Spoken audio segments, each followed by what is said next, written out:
Well, good morning. I think we'll go ahead and get started. I wasn't able to do a press conference last week because I was in China on a trade mission, so I thought I'd just give a really quick update on that. I was really, really honored to lead a very historical trade mission for Iowa. It was the first time that we had an all agricultural delegation go to China, and it was really, I think, very powerful to see a united ag industry really made a strong voice for opportunities that exist not only for our farmers but for the market in China. So it was a great, great trade mission. Ambassador Branstad hosted us at the residence. We also got to meet with him at the embassy, and he participated in the Iowa reception that we held with our industry partners, as well as companies that are already located over there, and then of course our delegation. So it was a great trip.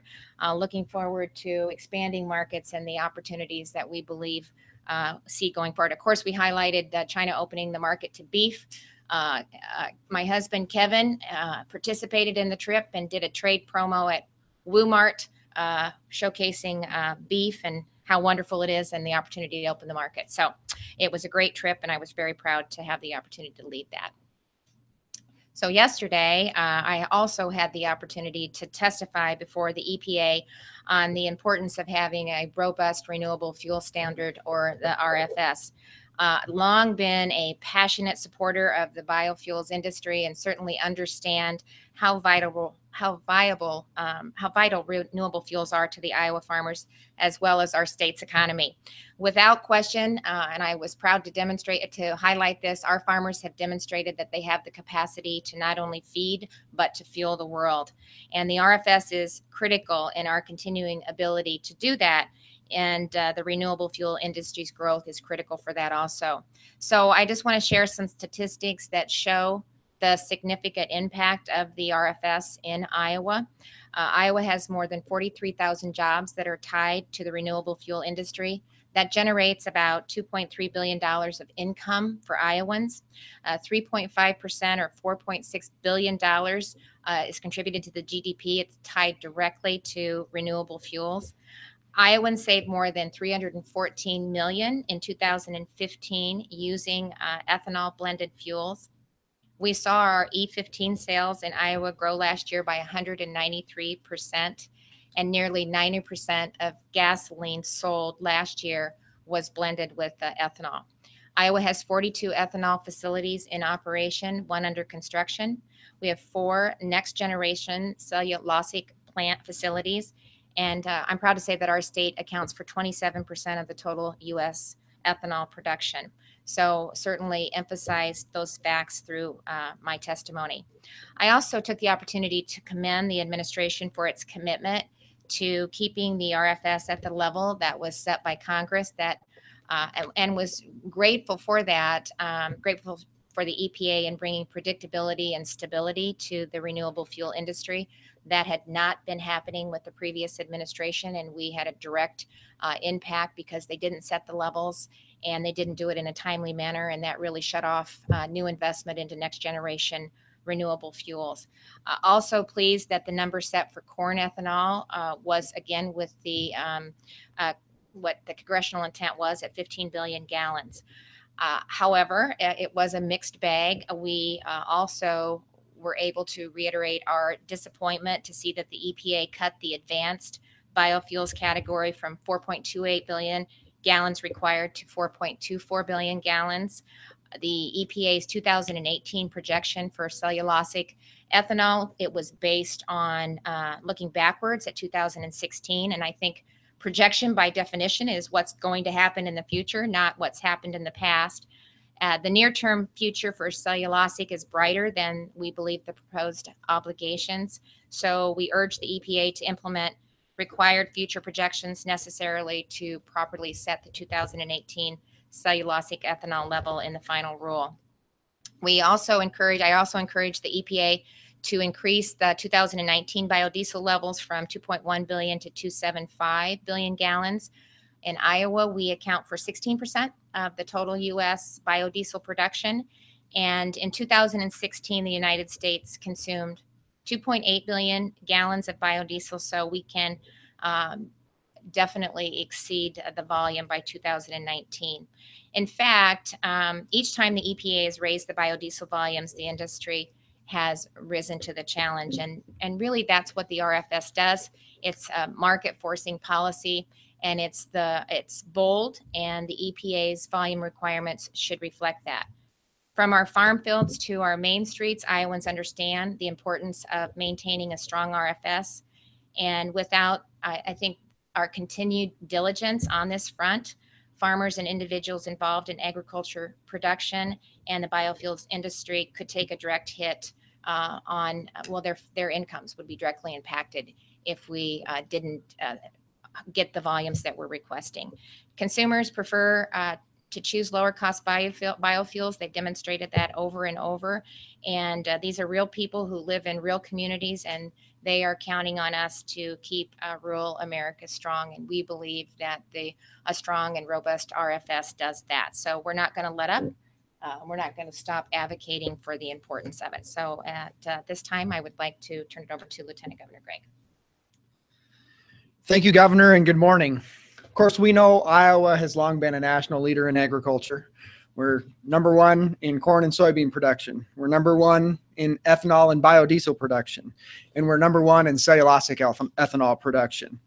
So we know better than anyone what a major role the renewable fuel standard plays in sustaining our ability to continue as an agricultural leader by giving farmers another market for their commodities.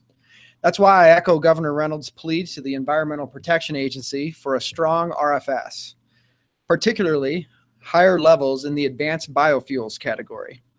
Right now in Iowa, there are 11 biodiesel refineries in production. And on top of that, we currently have 4 next-generation cellulosic facilities. So Iowans are leading the way in the renewable energy space, and we have no plans of slowing down. This time, I'd like to turn it over to Monty Shaw, the Executive Director of the Iowa Renewable Fuels Association, for more. Oh, thank you to the Governor and Lieutenant Governor for having us here today. And I really do want to start by thanking the Governor for taking time to go to Washington, D.C. Washington, D.C. is a little dysfunctional these days and has been for several years, but rules like this are going to move forward. And I cannot stress the importance of having a governor take time out of their busy schedule, just back from China, probably hardly got to, find your own pillow, and then back on an airplane to D.C. And you were joined by Nebraska Governor Pete Ricketts. And for those folks to go out there and to let the EPA leadership and the White House know this is something we're watching, this is something that's important to us, has a lot of impact. The other way we can have impact is to have Iowans, individual Iowans, comment on this. And I know through our website and others, there's going to be lots of opportunities for Iowans to weigh in. And so I'll talk a little bit on the ethanol side and then turn over for biodiesel. But I testified out there yesterday as well, right after the governor, and she kind of hit everything. So there wasn't a whole lot left for me to say. I just said, yeah, what she said was good. But 15 billion gallons, we are appreciative that they've done that, but we cannot take that for granted. The oil industry is launched a major effort on comments to get people to urge the EPA to reduce that number. So while that was good news in the proposal, we can't just say, okay, that's a done deal. We have to continue to fight on it. And then we were disappointed with the cellulosic number. That's been an industry that has taken longer to get off the ground than we had hoped. And so, there had to be some adjustments there, but the proposal out there cut it 25% from the previous year. And what they're missing with, as the governor noted, this look back system that they use this year to basically say, well, whatever you did in the past is what will set the number in the future. That just doesn't work. That doesn't create new growth. That just memorializes the past. That's not what the RFS was about. And a new technology is kind of sweeping our industry, which you guys might not know of, but even our traditional ethanol plants are getting into the cellulosic game. So we take the corn and they're starching it and we turn it into ethanol. And then the rest went out as livestock feed. There's new technology entering the marketplace very quickly that allows these corn ethanol plants to convert corn fiber out of the kernel, not just the starch, but some of the fiber into ethanol as well. It's all ethanol at the end of the day, but it comes from the different parts of the kernel. Well, that fiber is actually considered cellulosic ethanol. We expect by the end of this year to have at least a dozen or more plants producing cellulosic ethanol, and maybe as much in 2018 as 20 to 25 million gallons if they can get the numbers right and create the market demand. So when the EPA in this proposal looked back, they missed all of that. none of those 12 plants were doing well, one of them, but so they got 1 out of 12 plants looking back last year and not seeing what's going to happen. That's not the forward-looking policy it's supposed to be. We also had a recent court case that directed them to stick to the letter of the law, and there's a lot in the proposal that asks questions about kind of tangential. Well, should we take this into consideration, or should we take that into consideration? And the circuit court has said no, follow the law. That's a pretty easy concept for us and I would understand, but sometimes the swamp logic out in DC is a little bit different. So that was another message we made. But with that, I'll turn it over to Grant Kimberly, who's the executive director of the Iowa Biodiesel Board. Thank you, Governor and Lieutenant Governor, for having us today. And we just, again, I want to reiterate what Monty said. We are so grateful for the governor taking time out of her busy schedule to fly to DC and to advocate for the importance of continuing to increase the renewable fuel standard. Yesterday, I also had the chance to testify along with several members from the National and the Iowa Biodiesel Board and the American Soybean Association industry. And we also asked EPA regarding the biodiesel portion of the RFS to continue to move that forward and to increase the volume targets. As the governor talked about, we've been utilizing well over 2.8 billion gallons of biodiesel this past year. And the volume targets was set for 2019 is only set for 2.1 billion gallons. So we're asking EPA to increase that volume target for biodiesel to 2.75 billion gallons. Also, we mentioned the advanced biofuel category. That's also very important because biodiesel is also considered an advanced biofuel. It's the only really commercially available advanced biofuel that's domestically produced in the United States. So that we can also participate in that volume category as well. So we're asking for that volume to continue to increase. This past year, the Iowa biodiesel industry produced approximately 305 million gallons of biodiesel in the state of Iowa. We are the nation's #1 biodiesel producer, but we have capacity in our state to produce well over 400 million gallons of biodiesel. So we're still running well below our capacity. So, and nationally, the story is much the same. It's even at a lower percentage. So there's plenty of room to continue to increase our volume capacities for biodiesel. Biodiesel burns cleaner. It makes engines more efficient. It's something that we utilize our agriculture products here, helps our economy. Just in Iowa alone, the direct impact would be approximately 63 cents a bushel to the price of soybeans, because we can also use soybean oil and animal fats for biodiesel. It also lowers the value of soybean meal because we're producing more for the oil now. So we have more meal, more protein available. So it lowers feed and food costs as well. So we have a great story to tell. We're helping improve energy, the domestic energy supply. We're helping the economy. We're helping our Iowa agriculture economy.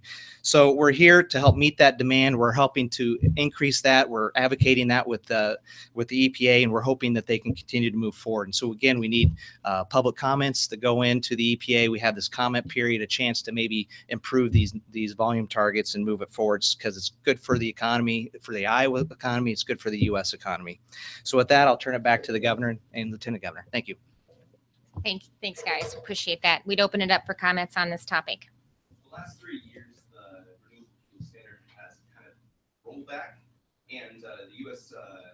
Circuit Court of Appeals in Washington recently ruled on the definition of inadequate domestic supply.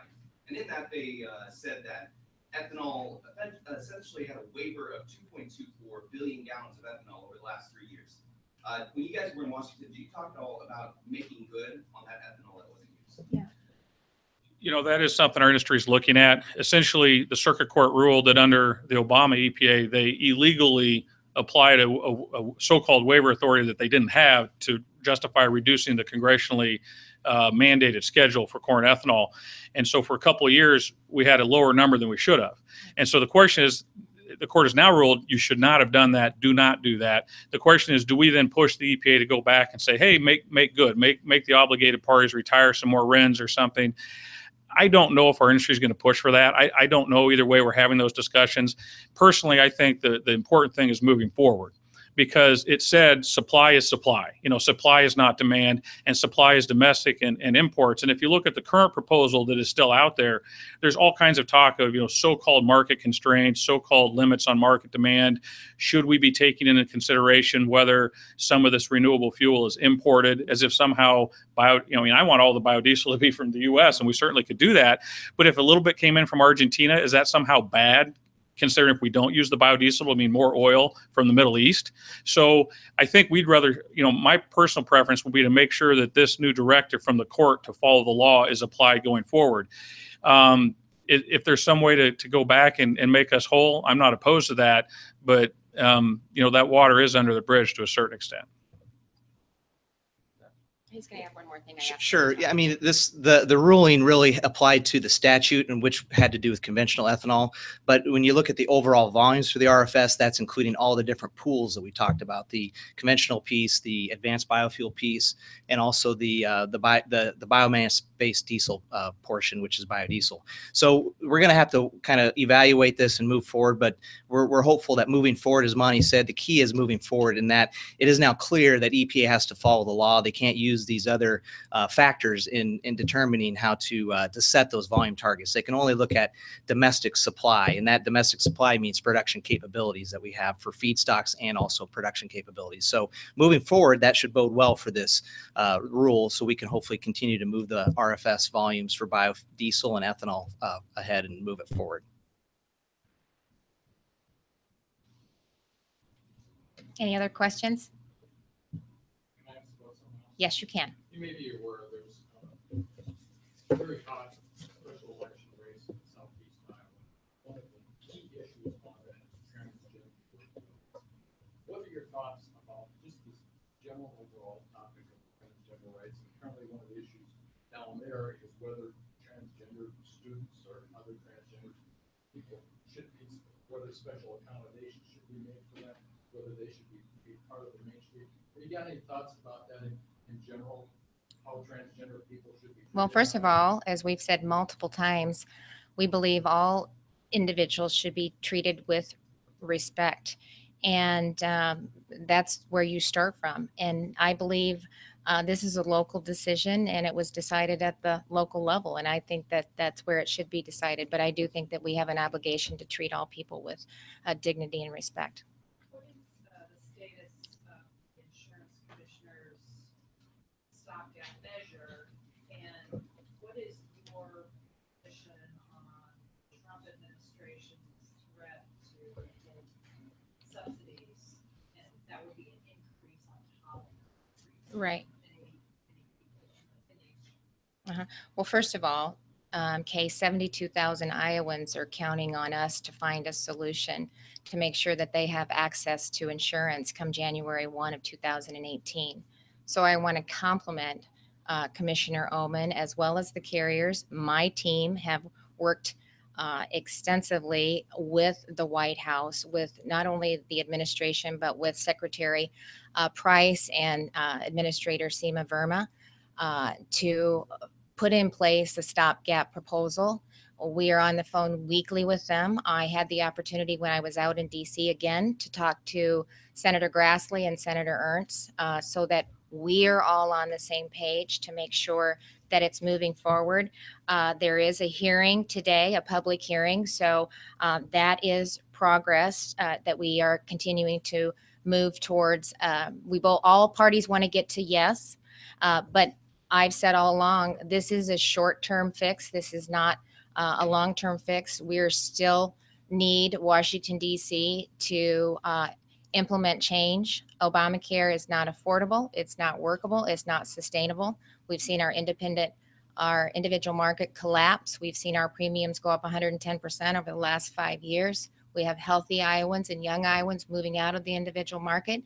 We've seen premiums go up and deductibles go up. And so people have a card, but they're not able to use it. And so we have to figure out doing nothing is not an option. And so we're going to continue to move forward so that we have a stopgap short-term proposal in place for 72,000 Iowans. Are you willing to see Republicans move away from repeal and replace and start looking at ways to, like the Problem Solvers Caucus proposal, to shore up the individual insurance market, reduce some regulations, and make the Affordable Care Act more workable for states? Are you willing to move in that direction? Well, I talked to Senator Ernst, who's actually working on it, and Senator Grassley. So they're the ones that are out there negotiating on that behalf.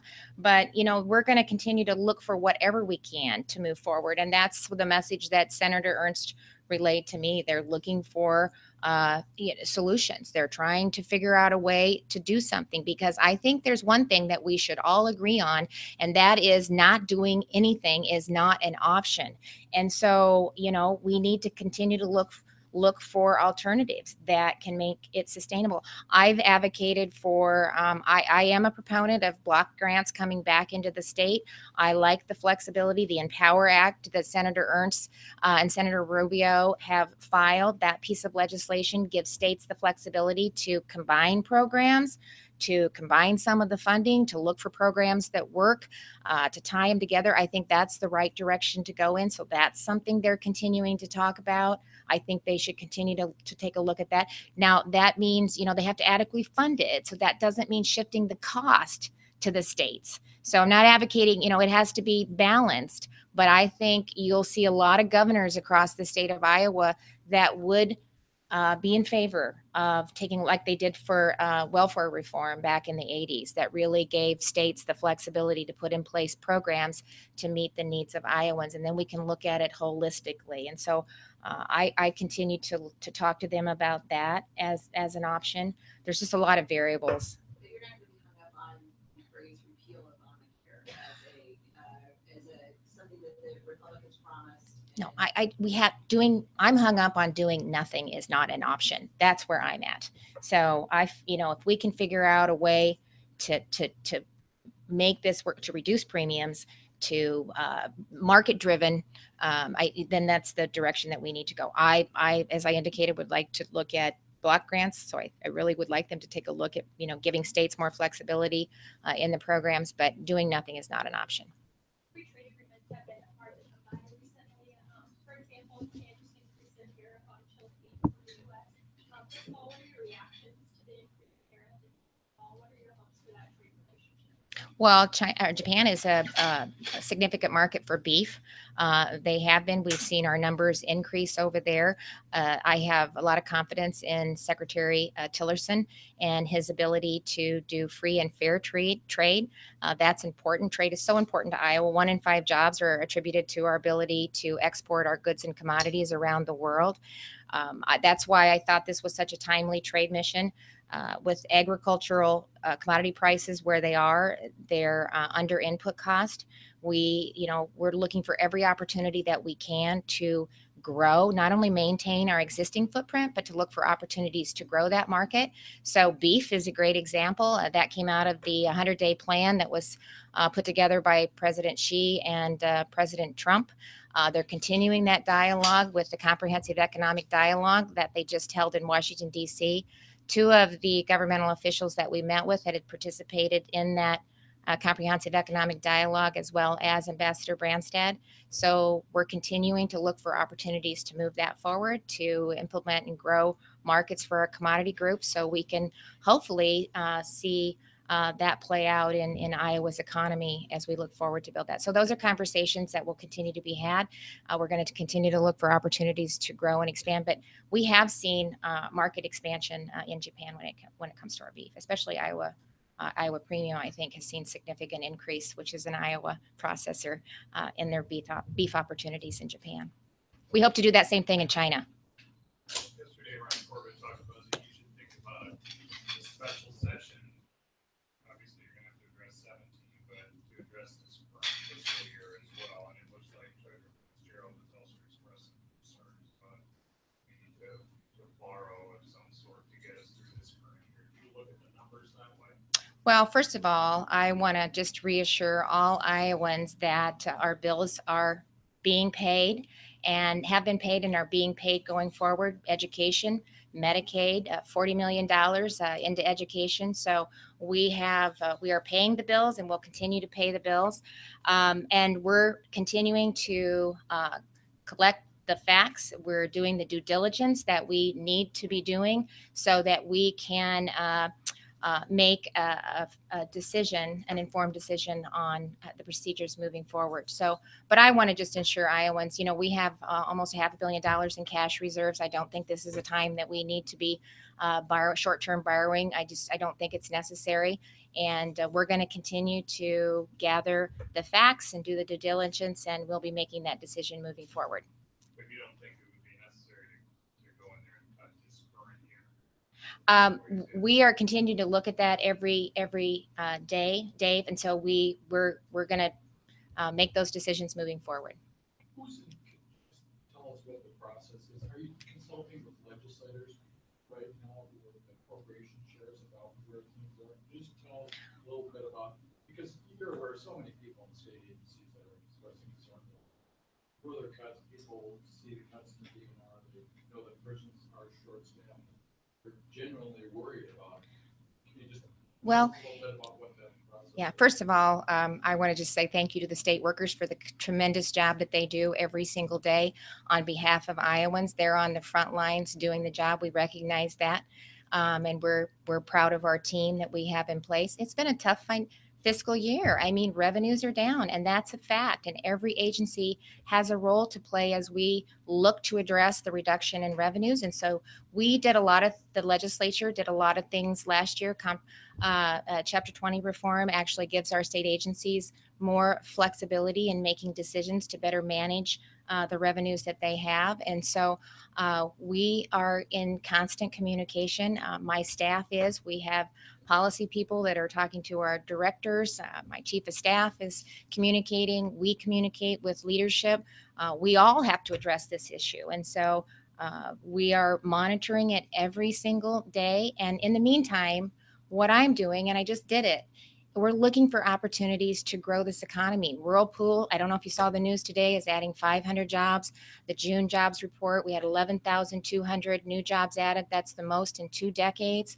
So as I meet with business and industry every single day, they're growing, and it's significant growth. Again, it's workforce that is really the barrier for them to expand at a rate that I think they can. If we can help Iowans get the skills, that increases their income and their viability. That impacts what they're purchasing. That helps the economy. So that's what I'm focused on every single day, is looking for ways that we can get Iowans the skills to fill the jobs that are available right now. These are great jobs. These are great careers. Looking for opportunities to grow our economy, especially with agriculture. That's the backbone of our economy. So we want to continue to provide new markets and new access. And that's what we are focused on every single day. Governor, are you satisfied with the Senator's response to the Bloomington harassment lawsuit? And if that is not appealed, how are you making the budget? Well, so first of all, sexual harassment in the workplace is unacceptable. We have a zero tolerance policy. Our employees sign off on that. I understand that Senator Dix has also instituted a zero tolerance policy, that the Senate is conducting an investigation into full scope of what came out at the trial.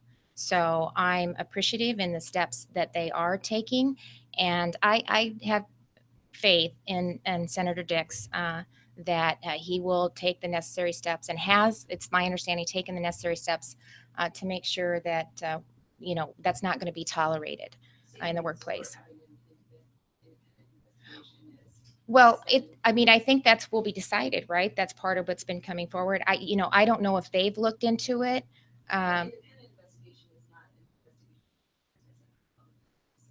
No, but I don't, I'm not sure what they're doing. I think it would be probably healthy to have so what we do is we have the HR at DAS. Whenever we would have an incident, we have an outside person come in and actually do the investigation, ask the questions, and report back. And so I think it's always appropriate, or it's not a bad idea to have an outside individual like that review the situation and then give a report back. Do you think the Secretary of the Senate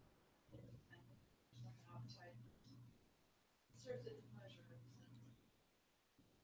Well, He's the person handling the investigation. but is he the outside? No, they haven't appointed an outside. They've asked Charlie Smith. Well, I'm not sure yet. So I don't know that, Kay. I'm not aware of that piece of it. So I think it would be helpful to contact DAS. They have the expertise and the resource, and get some feedback from Director Phipps, I guess, is what I think would be an appropriate thing to do. Well, that's accounted for in the budget. So we'll have to, if that's, well, Jake, is there, or Colin, is there a, All, those are all lawsuits like that are paid out of the general. It's not just this one case. then this is unique, but it would come out of the general fund. Well, but you know, if it's an obligation, then it's an obligation. And so we'll have to do what we have to do to make sure that we meet that. All right, we have time for one more question. May report the comments also were that you've been slow in coming up with a tax cut proposal, and you've been budgeting similar to what Chet Culver did by borrowing one-time money to pay ongoing expenses. Respond to that. Well, I am proud of what we're doing. As I indicated, you know, this has been a tough fiscal year. We have met our obligations. We've reduced our expenditures, and I'm focused on doing the job and looking for opportunities where we can grow the economy, help Iowans get the skills that they need to fill the jobs of today and the jobs tomorrow. So I'm out there working every single day on behalf of Iowans to grow this economy and hopefully help them find the skills in the meantime. Thank you.